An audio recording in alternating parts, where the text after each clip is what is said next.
Bismillahirrahmanirrahim. Assalamualaikum warahmatullahi taala wabarakatuh. Alhamdulillahi rabbil alamin wa bihi nasta'in ala umur dunya waddin. Asyhadu an la ilaha illallah, asyhadu anna Muhammadan abduhu wa rasuluhu la nabiyya ba'dah. Allahumma salli ala hadzal nabiyil karim wa ala alihi wa sahbihi ajma'in. Rabbi shrah li sadri wa yassir li amri wahlul 'uqdatam min lisani yafqahu qawli. Qala ta'ala fi kitabihil karim, a'udzu billahi minasyaitonir rajim. Bismillahirrahmanirrahim. Laqad kana lakum fi Rasulillahi uswatun hasanah liman kana yarjullaha wal yawmal akhir wa dzakarallaha katsira.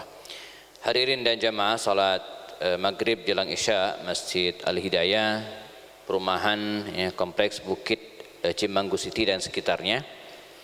Kita bersyukur kepada Allah Subhanahu wa taala pada malam hari ini kita kembali dipertemukan secara offline di masjid kita ini dengan standar protokol kesehatan anti Covid, menggunakan masker terutama ketika berbicara dengan jarak kurang dari 1 meter, menjaga jarak kita dan memastikan tubuh kita dalam keadaan sehat dengan pengukuran suhu ketika akan masuk masjid.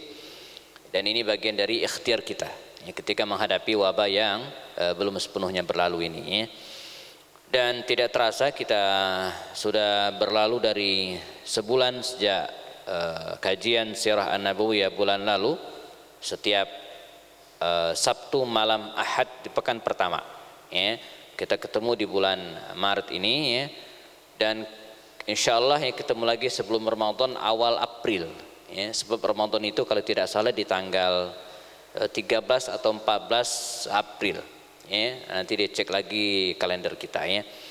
Dan kalau kita lihat kurikulumnya, kita sudah melangkah cukup jauh dari serial perjalanan hidup Rasulullah SAW, jazakumullah, di mana kita sudah rampungkan era Makkiyah, era Makkiyah. Ketika baginda Rasul SAW berdakwah di Makkah, kemudian hijrah ke Madinah Al-Munawwarah, dua peristiwa besar sudah kita kaji bersama, yaitu perang Badar dan perang Uhud. Beberapa peristiwa yang menyela di antara dua peristiwa ini pun kita sudah bahas. Bulan lalu kita sudah bahas beberapa peristiwa besar yang terjadi setelah perang Uhud. Ada ekspedisi Abu Salamah, ekspedisi Abdullah bin Unais, lalu tragedi Bi'ru Ma'unah yang menelan korban 70 kaum muslimin yang syahid dalam peristiwa tersebut, yang kemudian melatar belakangi perbedaan pendapat di kalangan ulama tentang adanya kunut subuh. Kita juga sudah bahas pengusirannya kabilah Bani Nadir, Yahudi Bani Nadir, yang kemudian turunlah surat Al-Hasyr yang menggambarkan peristiwa tersebut. Nah, pada kesempatan kali ini kita akan bahas perang Khandaq. Perang Khandaq. Perang Khandaq ini adalah bagian dari atau bagian akhir dari serial peperangan di masa Nabi yang disebut dengan manajemen kemenangan. Bagaimana baginda Rasul, saya pernah sampaikan barangkali ketika hijrah ke Madinah, langkah utama beliau adalah menancapkan pondasi, kekuatan internal umat Islam. Caranya bagaimana? Dengan membangun masjid dan memakmurkan masjid. Ini bagian dari penguatan internal kaum muslimin. Makanya rencana Masjid Al-Hidayah untuk direnovasi, dan saya dengar agak besar-besaran begitu sampai 4 atau 5 tingkat, Pak. 3 3 tingkat, luar biasa dan panjang begitu tanah kita cukup luas. Sekiranya harus mendapatkan dukungan dari semua pihak. Karena start kita dari sini, startnya dari masjid, nabda minal masjid.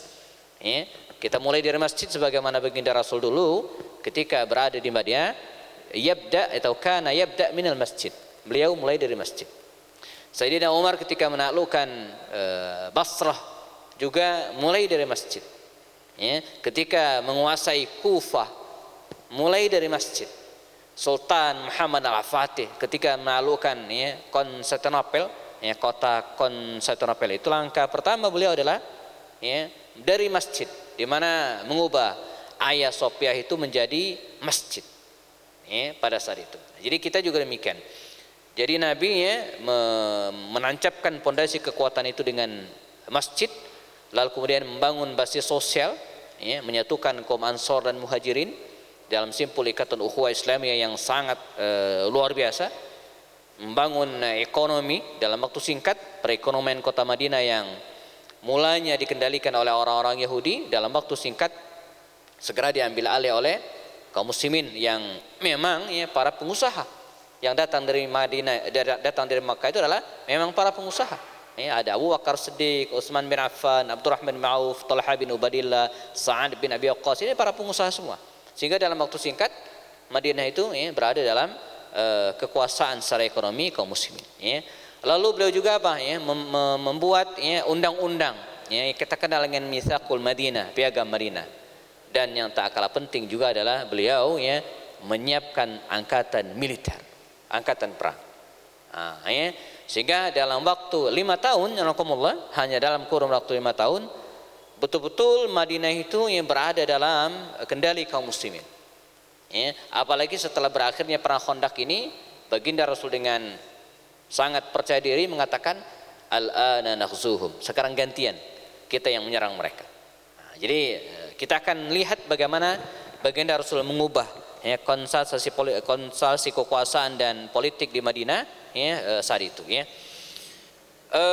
Usai perang Uhud di tahun keempat Hijriyah jamaah, sebagaimana kita bahas pada pertemuan sebelumnya, Yahudi Bani Nadir ya, salah satu dari 3 kabilah Yahudi di Madinah berkhianat. Bagaimana pengkhianatan mereka? Merencanakan ya, pembunuhan terhadap Rasulullah. Ini dahsyat ya. Jadi padahal mereka waktu itu terikat dalam sebuah ikatan koalisi. Nah, ini pimpinannya baginda Rasul Al-Qaid ini ingin dibunuh dengan menggulingkan batu besar di atas benteng mereka ketika Nabi datang ke kediaman mereka tersebut. Ini pengkhianatan sangat fatal, ya, tingkat tinggi, nggak bisa dimaafkan. Maka baginda Rasul mendatangi benteng mereka dan kemudian mengajukan beberapa opsi. Ya, jadi kalau bahasa orang Betawi itu maunya apa gitu. Ya. Jadi lu mau apa begitu kira-kiranya. Didatangin dengan gentleman oleh Rasulullah. Ya. Dan mereka tidak berani. Bahkan dalam Al-Qur'an itu digambarkan dalam surat Al-Hasyr itu, la yuqatilunakum jami'an illa fi quram muhassanatin aw mi wara'i judur. Ya. Jadi orang-orang Yahudi itu tidak akan pernah memerangi kalian ya, kecuali fi quram muhassanah. Ya, di dalam qura, ya, di dalam desa, di sebuah kompleks gitu kan, muhassanah yang terbenteng, au min wara'i judur, atau mereka memerangi kaum muslimin dari balik-balik tembok, nggak berani. Akhirnya ya baginda Rasul memberikan opsi kepada mereka, dan ini yang mereka pilih ya, meninggalkan Madinah Al-Munawwarah dan mereka dijamin keselamatannya. 3 hari dikasih tempo oleh Rasulullah, silakan berkemas, apa yang bisa diangkut silakan angkut, dan tinggalkan Madinah dalam waktu 3 hari. Maka singkat cerita janganlah, dengan membawa kasurnya, dengan membawa kursinya, dengan membawa palang pintu bahkan mereka meninggalkan Madinah Al-Munawwarah, lari ke Khaybar. Nah, lari ke Khaybar, berjarak sekitar 160 kilo ke arah utara dari Madinah Al-Munawwarah. Nah, di Khaybar inilah mereka bikin benteng. Mereka ya, apalagi Khaybar itu, jadi Yahudi emang cerdas, pintar dia. Khaybar waktu itu jamaah, ini adalah kawasan pegunungan yang sangat subur. Nah, jadi mereka lari ke sini dan kemudian mendirikan benteng-benteng yang kokoh, bahkan sampai hari ini sisa-sisa benteng itu masih ada, saking kuatnya gitu kan. Ditambah lagi dengan kesuburan Khaybar yang luar biasa, ya.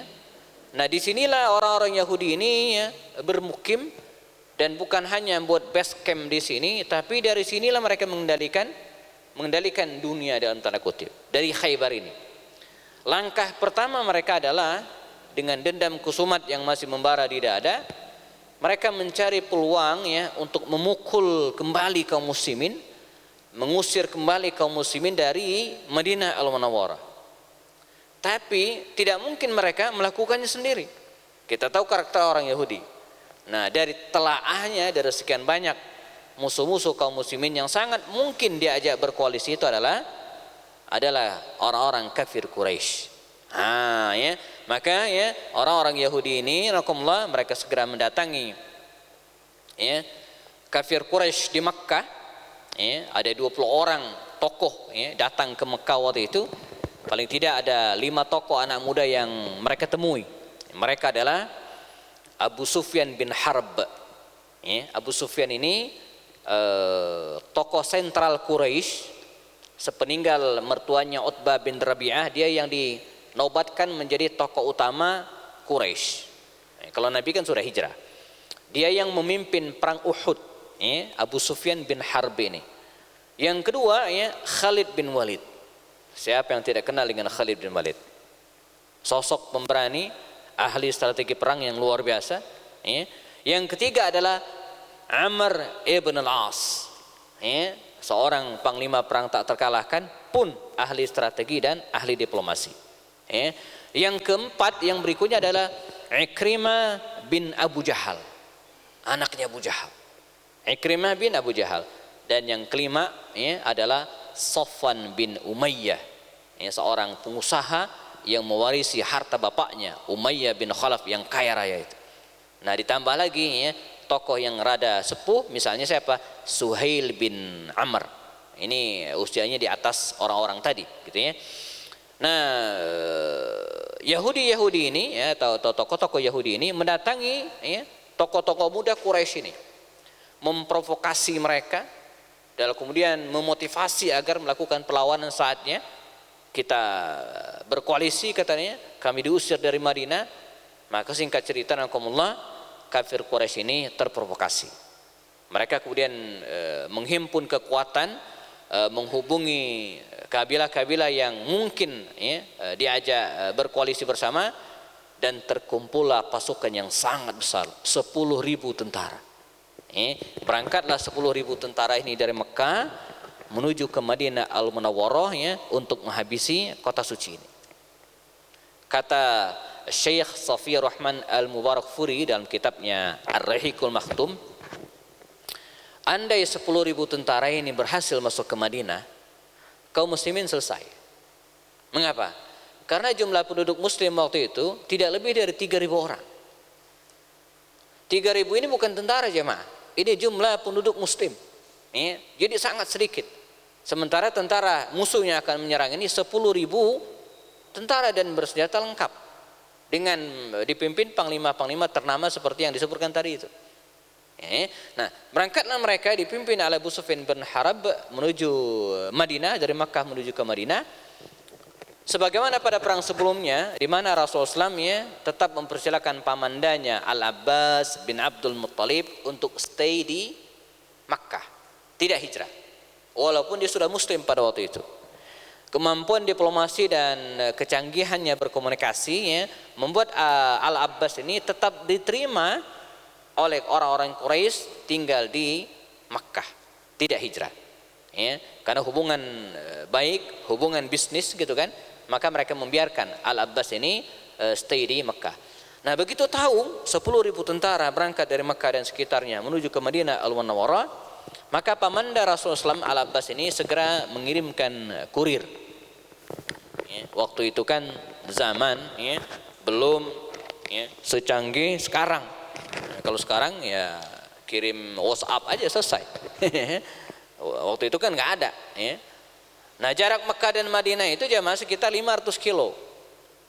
Kalau kita perkirakan, saya pernah jelaskan 500 kilo itu kalau ditempuh dengan unta, sebagaimana Nabi hijrah, itu butuh waktu sekitar 8 hari. 8 hari 8 malam. Toh Nabi berangkat hari Senin nyampe hari Senin. Kalau jalan kaki itu tidak kurang dari 11 hari, bahkan sampai 15 hari. Dan ini yang dilakukan oleh Ali bin Abi Thalib. 11 hari perjalanan. Itu agak ngebut tuh, agak cepat. Nah, Al-Abbas ini, jamaahkumullah Sementara pasukan berangkat, kita kebayang oleh kita 10.000 tentara, ya, itu nggak mungkin bisa jalan cepat, karena sebagian ada yang jalan kaki, bahkan tidak semua naik unta dan tidak semua naik kuda. Untuk nyelip gitu ya, untuk menerobos dan mendahului pasukan ini, ya, agar sampai lebih dulu di Madinah, utusan Al-Abbas ini menggunakan kuda, ya, hanya butuh 3 hari 3 malam. Ya. Sementara pasukan besar ini jalan, ya, dari Makkah menuju ke Madinah, ya, utusan Al-Abbas udah nyampe duluan, karena cuma 3 hari pakai kuda. Kuda kan cepat, dan segera melaporkan hal itu kepada baginda Rasul Shallallahu Alaihi Wasallam.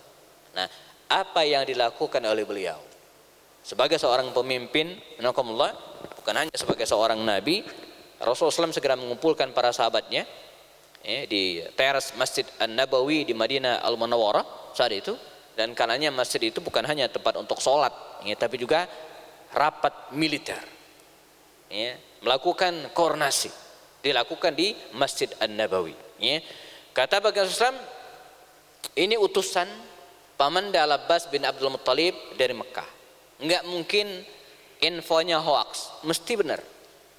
Ini A1, ya, langsung bahwa ada 10.000 tentara, ya, dari Makkah dan sekitarnya menuju ke Madinah dan akan menghancurkan kita. Ma ra'yukum, kata Rasul. Gimana menurut pendapat saudara-saudara sekalian?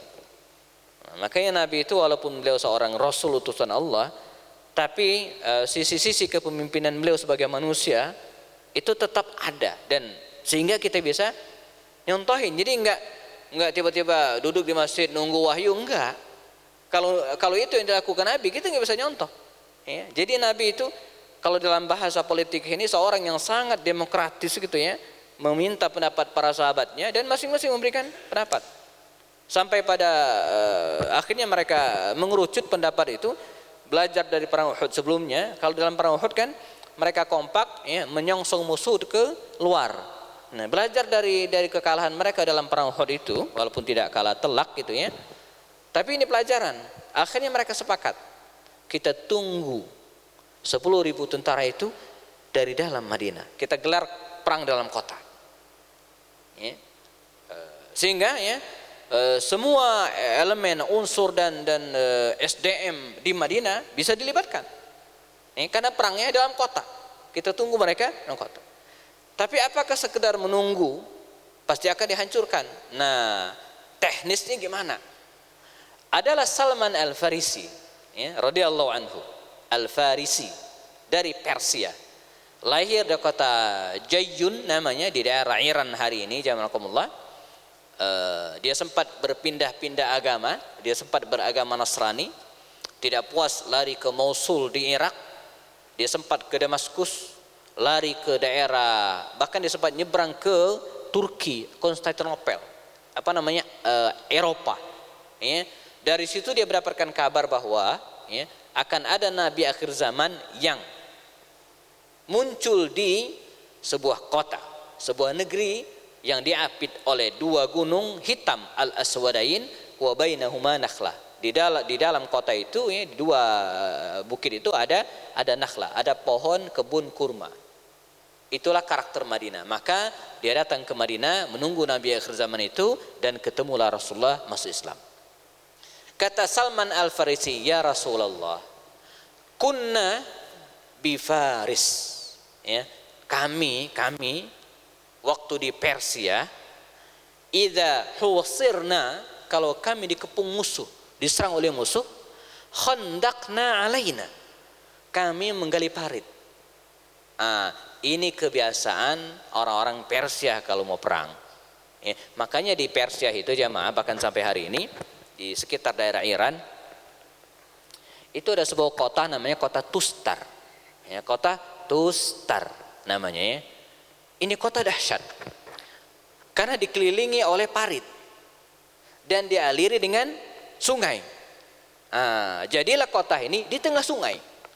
Jadi sekitarnya itu sungai kecil tentu saja, ya. Dulu benteng pertahanan. Di masa kekhalifahan Umar bin Khattab, di antara wilayah yang paling sulit ditaklukkan oleh kaum muslimin ini Tustar. Sampai Anas bin Malik itu mengatakannya, Seumur hidup, kata Anas bin Malik, saya tidak pernah telat sholat subuh kecuali ketika perang Tustar. Saking dahsyatnya sampai mereka tidak bisa sholat subuh. Sholat subuhnya kesiangan, bukan karena ketiduran, bukannya, tapi karena dahsyatnya perang yang luar biasa dan menelan korban yang luar biasa. Ya, saking sulitnya mereka menaklukkan kota Tustar. Dan sampai hari ini kalau kita searching jamaah, Tustar, cek aja di Google, di internet, maka kita akan melihat justru tempat ini menjadi salah satu tempat destinasi wisata karena keindahannya. Teman-teman bayangin, jamaah bayanginnya, kota yang dikelilingi oleh sungai, itu menjadi tempat wisata hari ini, namanya Tustar. Coba ceknya di internet, ada ya, tinggal nyocokin ejaannya aja ya, karena bahasa Arabnya kan Tustar. Saya nggak tahu kalau ejaan Inggrisnya seperti apa. Ya, jadi kunna bi Faris, kata Salman, kami di Persia, idza husirna, kalau kami diserang musuh, dikepung oleh musuhnya, khandaqna alaina, kami menggali parit.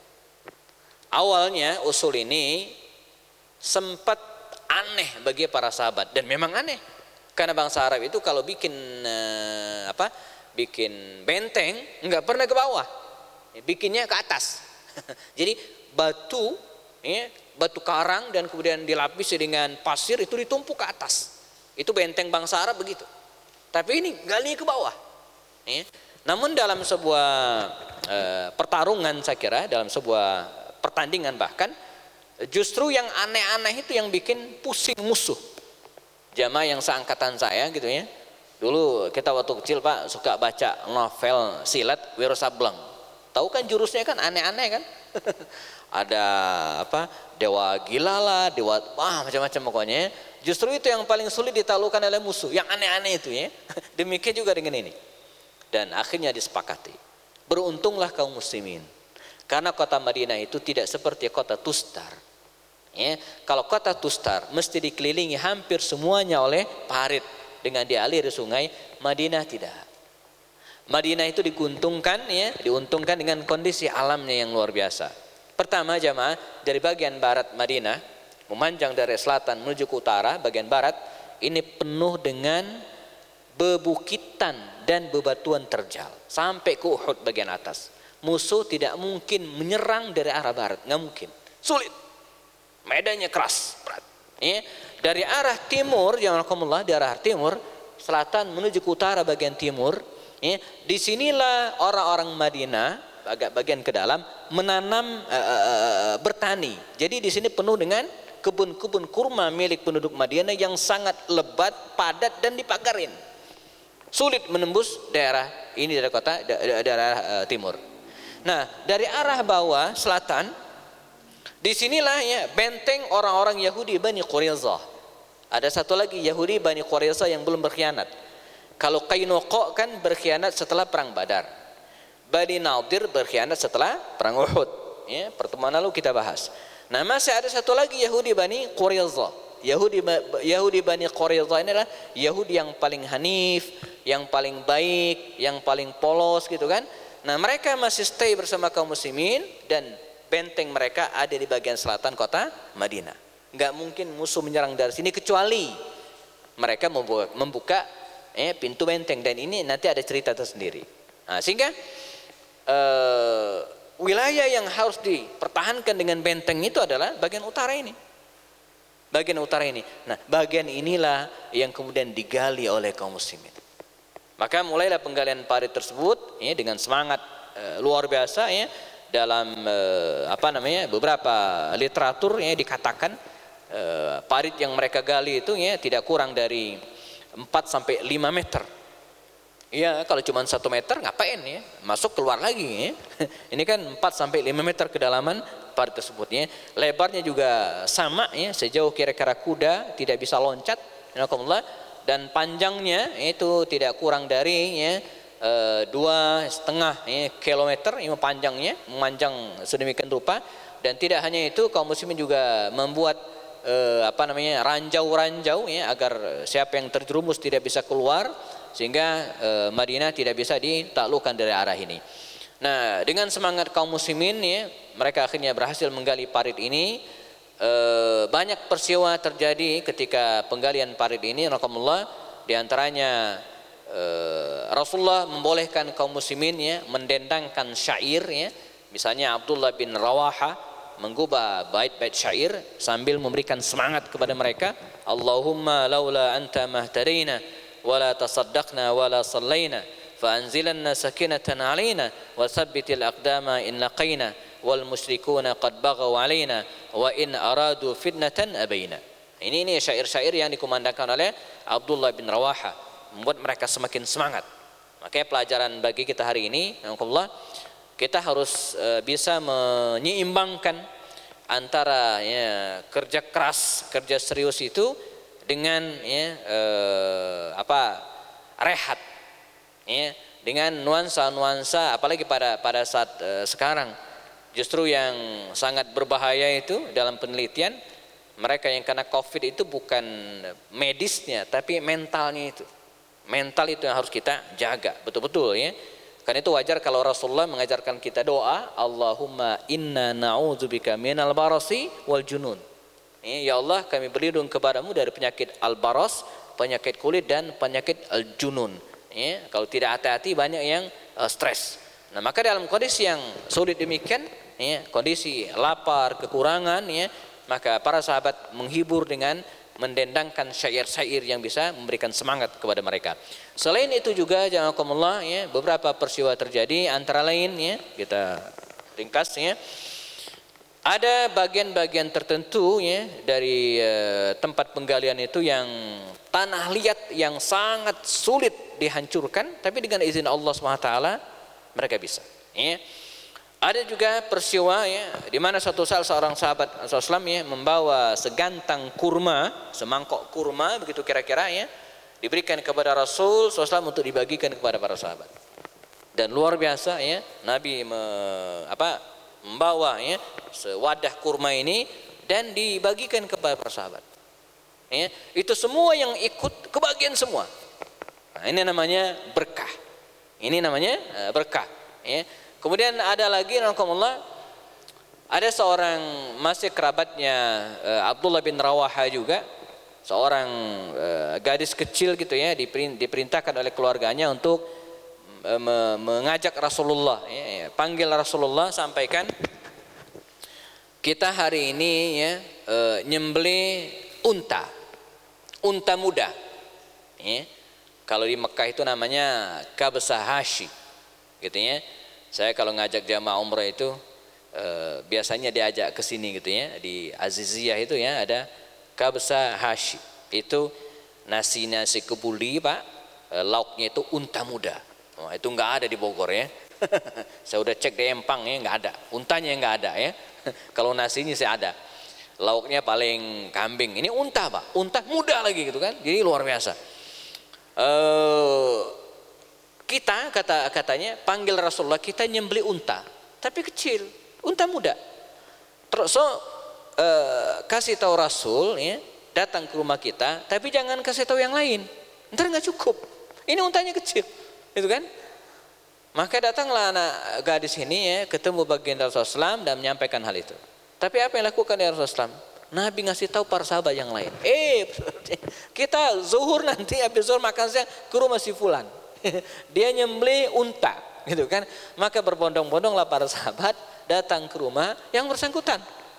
Yang punya hajat bingung gitu kan? Kata Rasul, tidak khawatir, jangan khawatir.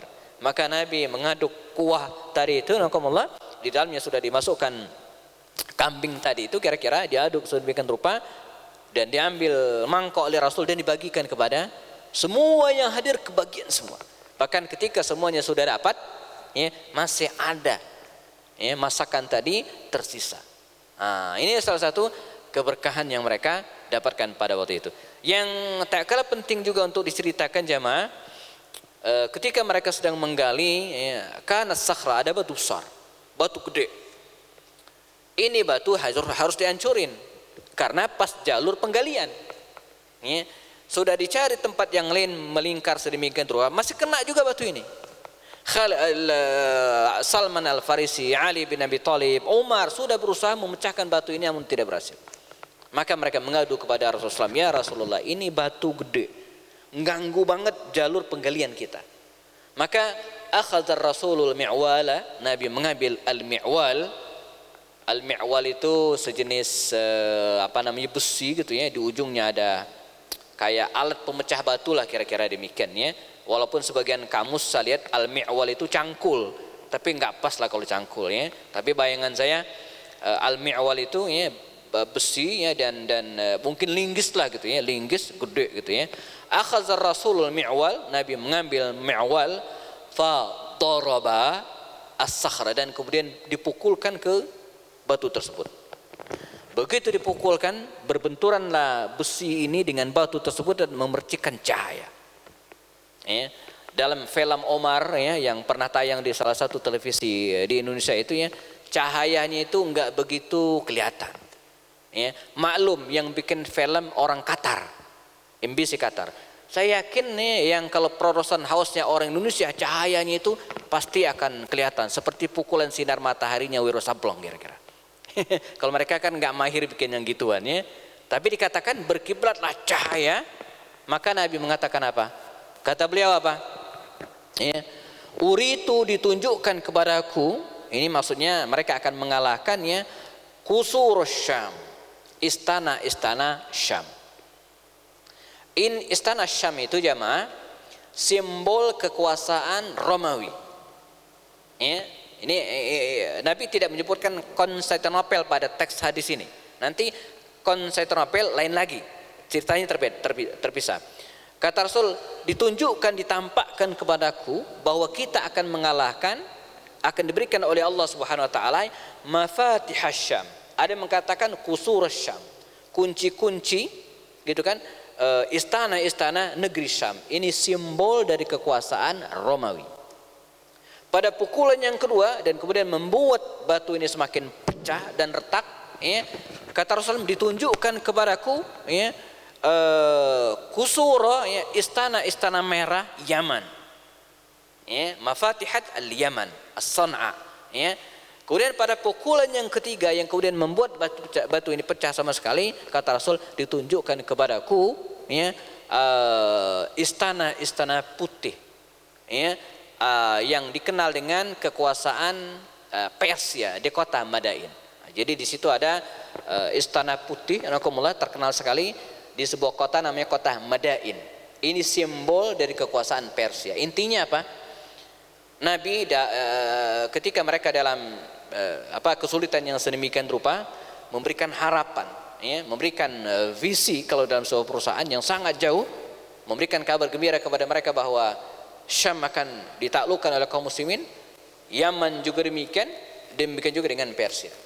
Dan terwujud janakumullah, semua sabda Nabi kemudian terwujud.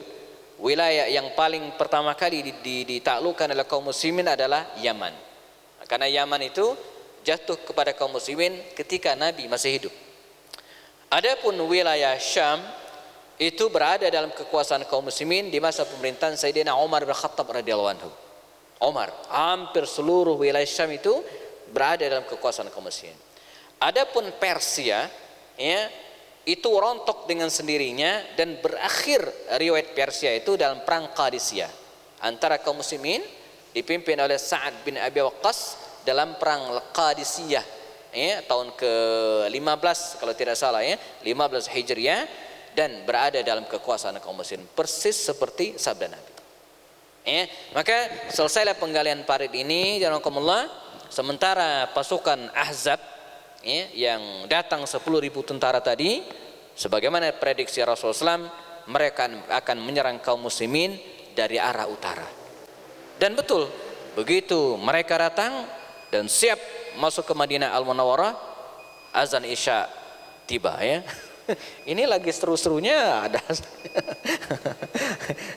saya tambahkan dikit-dikit lagi ya. Jadi mereka kemudian kaget luar biasa dan Allah ya, tidak bisa masuk di depan mereka ya, parit besar menghadang ya, tidak mungkin bisa masuk, dan mereka putuskan untuk ya mengepung Madinah, dan terjadilah pengepungan selama 25 hari, hampir sebulan namanya. Nah, pada masa pengepungan inilah banyak sekali peristiwa-peristiwa yang terjadi. Ya, tak terkecuali misalnya Ali bin Abi Thalib melawan Amr bin Abdul Wud yang berhasil masuk. Nanti kita juga akan ketemu bagaimana para sahabat Nabi itu telat sholat, sampai 4 sholat dilaksanakan satu waktu. Ya, jadi mereka sholat zuhur, sholat asar, sholat maghrib, dan sholat isya dilaksanakan pada waktu sholat isya. Saking mencekamnya kondisi itu. Belum lagi ya, nanti kita akan ceritakan Yahudi Bani Quraizah tadi berkhianat. Ya, mereka membelot kepada kafir Quraisy dan siap untuk membukakan benteng agar pasukan Ahzab bisa masuk.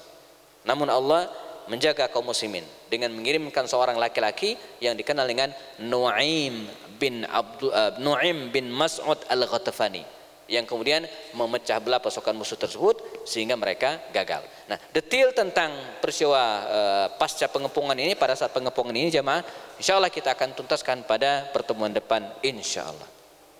Ya, insyaallah ya, pada awal April sebelum Ramadan kita akan tuntaskan sejarah perang Khandaq ini dengan izin Allah SWT.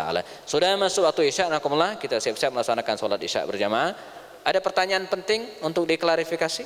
Sambil yang lain yang sudah batal wudunya silakan berwudu agar kita segera siap-siap melaksanakan sholat. Tidak ada ya? Baik, tidak ada. Baik, kita cukupkan ya nakumullah. Jazakumullah khal jaza. Kita laksanakan sholat Isya berjamaah, sempurnakan dengan kafarat majlis. Subhanakallahumma wa bihamdika asyhadu an la ilaha illa anta astaghfiruka wa atubu ilaik. Demikian saya akhiri. Assalamualaikum warahmatullahi taala wabarakatuh. Silakan